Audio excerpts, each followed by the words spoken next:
don't you start by introducing yourself and name your exchange? Awesome. Well, first of all, Kash, so happy to be here.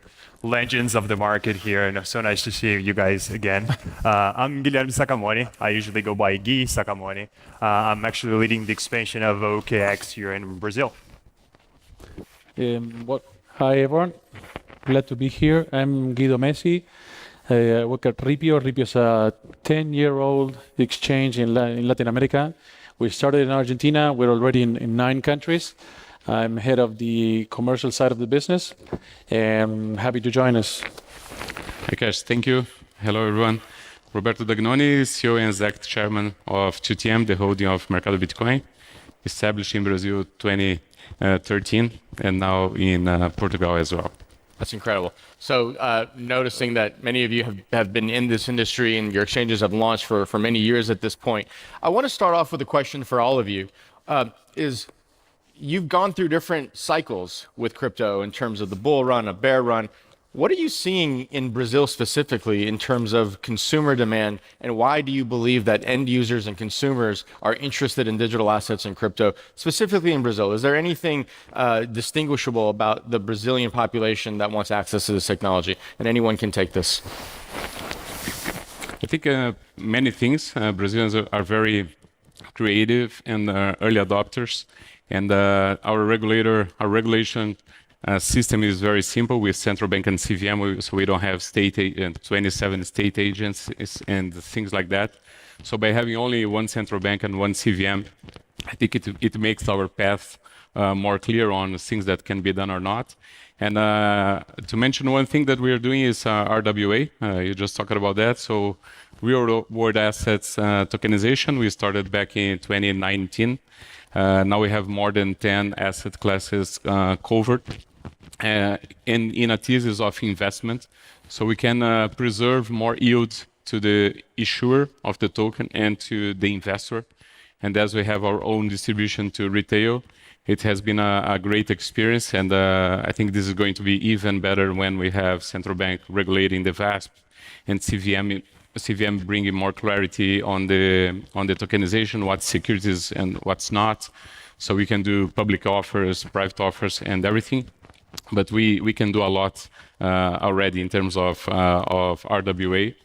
Only our credit private market, it's 8 trillion reais. Mm-hmm. And the funds, it's only 1 trillion. Receivables funds that we call as FIDIC, it's only 300 billion. And it's 500 billion a year of new emissions. So it's a huge market and very stable in terms of credit, so that we can build that piece and then have the crypto floating, but we have that credit market as our target. What about OKX? I mean, obviously you are a global exchange. You have customers around the world. Anything specific about Brazil that excites you? Yeah, so I think overall, Latin America is a very exciting region, but I mean, if we focus about Brazil, I think Brazil presents a great mix between, a bunch of good population looking to be able to access global assets in a more cheaper, faster, and more efficient way overall. But at the same time, people looking to speculate, trade more. But one of the things that we have been noticing here in Brazil that's been very, very interesting, that we were actually not expecting when we first arrived here in the country, was the amount of users that organically are looking to explore more of the Web3 world.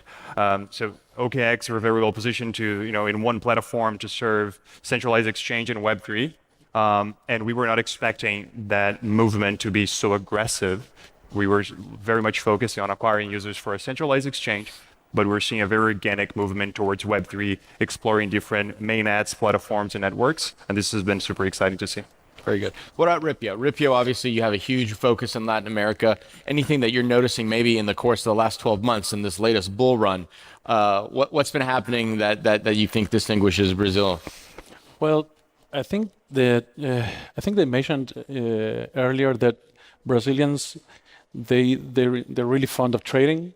They're really fond of using the technology that is available. And one of the things that we've noticed through the years is that in this cycle, as you mentioned, Cass, is if we provide them with alternatives to remain within the crypto ecosystem, like a credit card, like a wallet, like interest rates on their tokens. Usually, Brazilians take advantage of everything that is available for them to take advantage of financial services. So what we've seen is that during the bear market, our wallet solution might have been the place to seek shelter, if you will, during those times. But then our exchange actually picked up, like you mentioned, in the last couple of 10 months or so. Especially when you take a look into what of the cryptocurrencies have been doing in terms of pricing.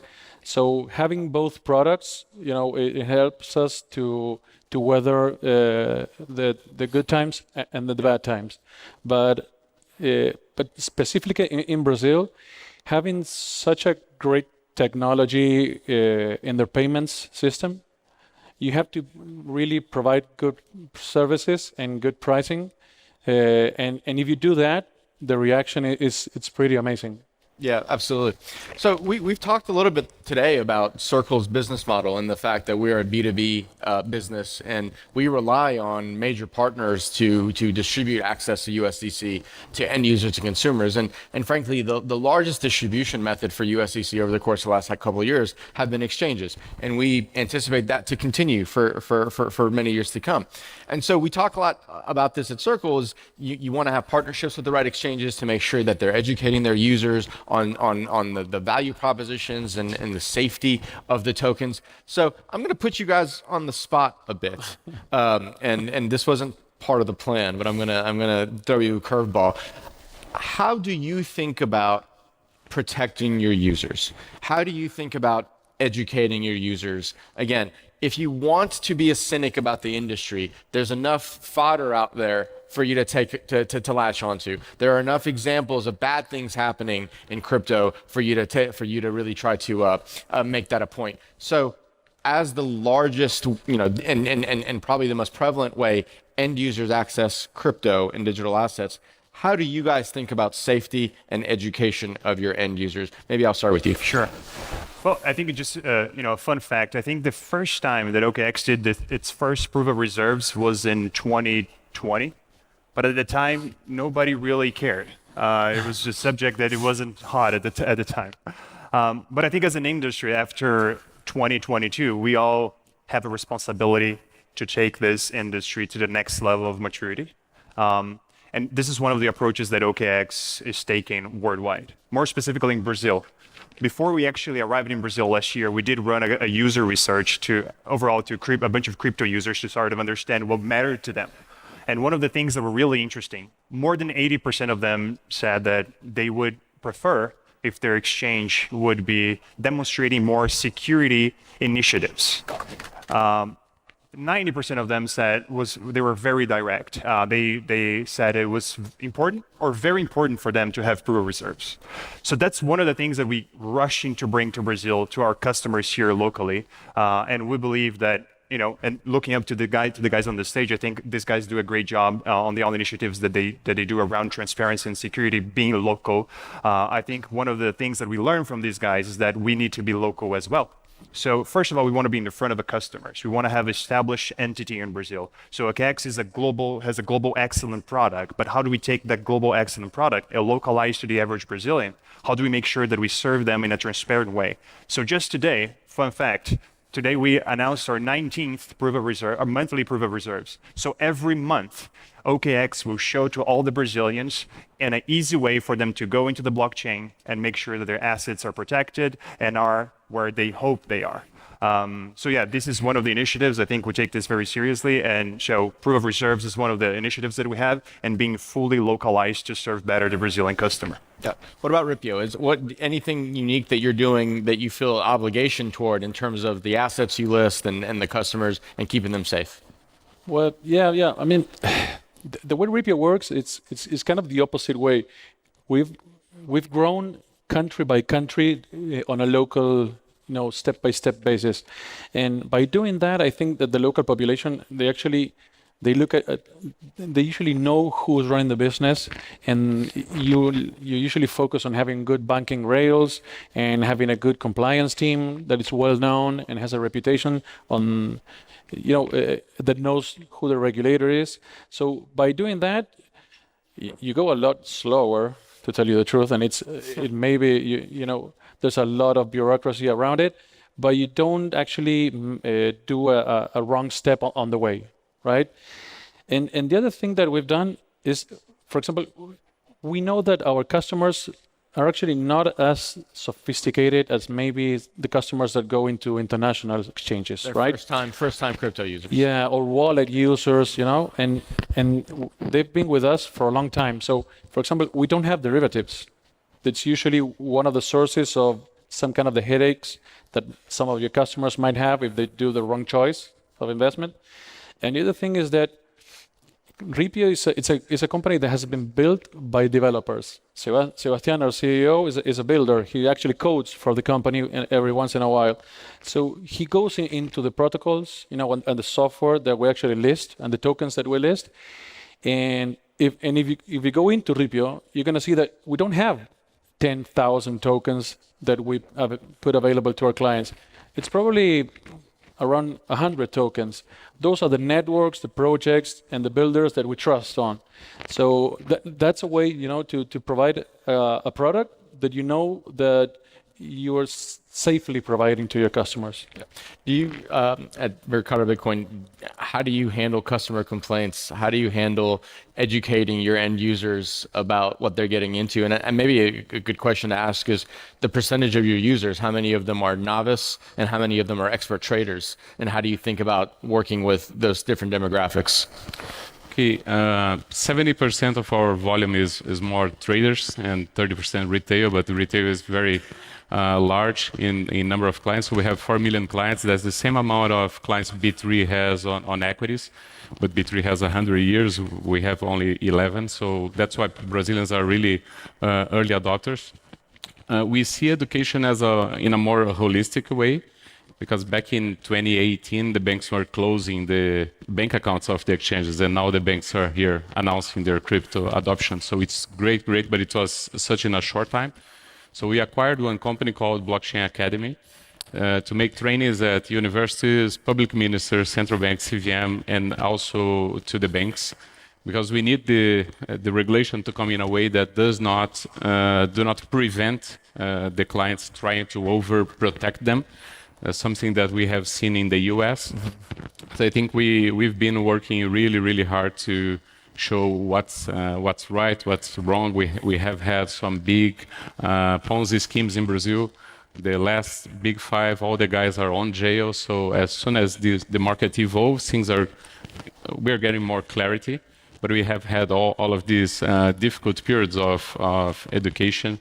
Now we have a partnership with Natalia Arcuri, for instance, which is a huge woman, very well in education of the market. She's been doing more than 10 million followers. She's been doing a great work on educating what's halving, what's a stable coin, what's Bitcoin, what's Ethereum. So we have a lot to do, but I think we are in a good shape for 2024. That's incredible.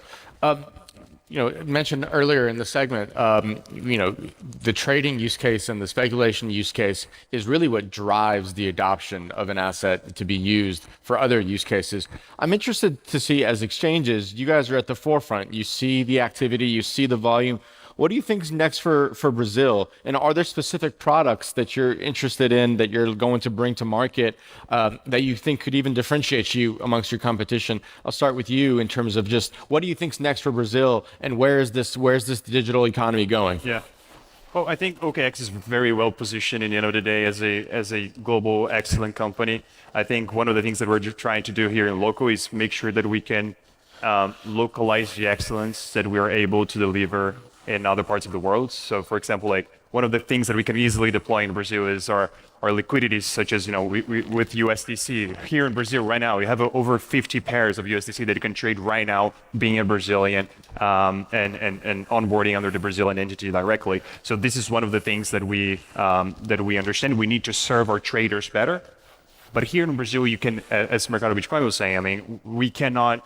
We have to make sure that we offer an experience that is easy enough and designed for retail as well. So when they come to start their journey into the crypto space, it's something that they feel welcome, they feel understood, and it's easy enough for them to start their journey. So we have invested very heavily here in Brazil on customer support. We have a full localized customer support team. We have one of the fastest responses among the industry. So we feel like, especially in Brazil, the next wave of growth is going to come from retail as they initiate their journey into our exchanges overall. How does Ripio think about getting new users, first-time users? It was interesting in the Nubank example where they were saying 30% of their users that are holding USDC are first-time buyers of digital currency. How do you think about, do you have a role to play to bring more people into the ecosystem, and how do you do it? Well, it's actually through an indirect way. For example, Ripio has roughly 10 million clients, but 7 million of those clients are actually our own. The other 3 million clients came through B2B alliances, right? So what's happening in some of the companies, for example, in Ripio, is that we're focusing on doing deals with, I think in Brazil you call them varejos. Yep. Like, for example, we have a very good deal with Mercado Libre all over Latin America, and that provides us with the ability to grow in indirect clients.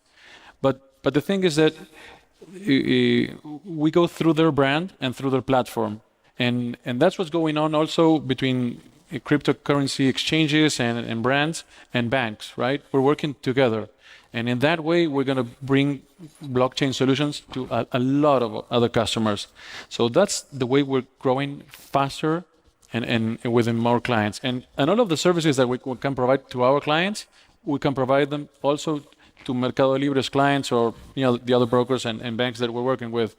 And funny enough, it's another way to bring safety to those clients, because you go through those brands and then you work together, right? Yeah, that's incredible. I mean, obviously, exchanges have a huge role to play in how the digital asset ecosystem evolves, how you get more people into it, and institutions as well. I'm interested from an institutional standpoint, what percentage of your business is institutional versus retail? How do you think about catering to institutions different than retail? I think that's the main opportunity we have in Brazil right now, because the institutions have really not getting into the game. So as soon as we have the regulation by central bank for the VASP, and as soon as we have DREX on place, we will have this rail with central bank for the institutionals to join. So we are really excited with the DREX opportunity. Brazilian central bank is really ahead of many other countries, and they made it in such way of as infrastructure that they will allow the end players, the banks and ourselves, to create the use cases and have the overnight deposits. So we are participating in the pilot and really excited. I think the institutional market has not paid all the attention that DREX deserves. Yeah. So when you see central bank presentations, they show the open finance, PIX, and DREX as the third innovation block in their agenda. So I think the blocks are getting ready to the full adoption, and stablecoin as well, because Brazilians have historically a very low exposure to dollars because of our high inflation culture and high interest rates. So with high interest rates, no one wanted to send money abroad and get 2% in dollars. But now with high interest rates abroad also, so you have seen many Brazilians opening accounts in the US. But with stablecoin, you have a much seamless and easier solution 24/7 for you to hold and save and have dollar, euro, gold exposure. So I think we will see a huge stablecoin adoption in the next years. That's incredible. Kash, can I just just want to echo what Roberto is saying here. You guys play such an important role in getting the next wave of users into this ecosystem. And I just want to echo what Nubank said as well. I think we do see the same trend. Users coming to exchanges for two reasons. Their first purchase is either Bitcoin or stablecoin. Yeah. So you guys are extremely important to the future of this ecosystem, and I think there's a lot to be done, but it's a very exciting future for all of us. Yeah, we take our role in helping educate the ecosystem very seriously, and we can only do that through fantastic partners that place the same level of diligence on compliance and privacy and security. And so we couldn't do that without exchange partners like the three of you. So I want to thank you very much for coming. It's an incredible ecosystem that we're building in Brazil together, and here's to more to come. Thank you. Thank you. Thank you. Kash.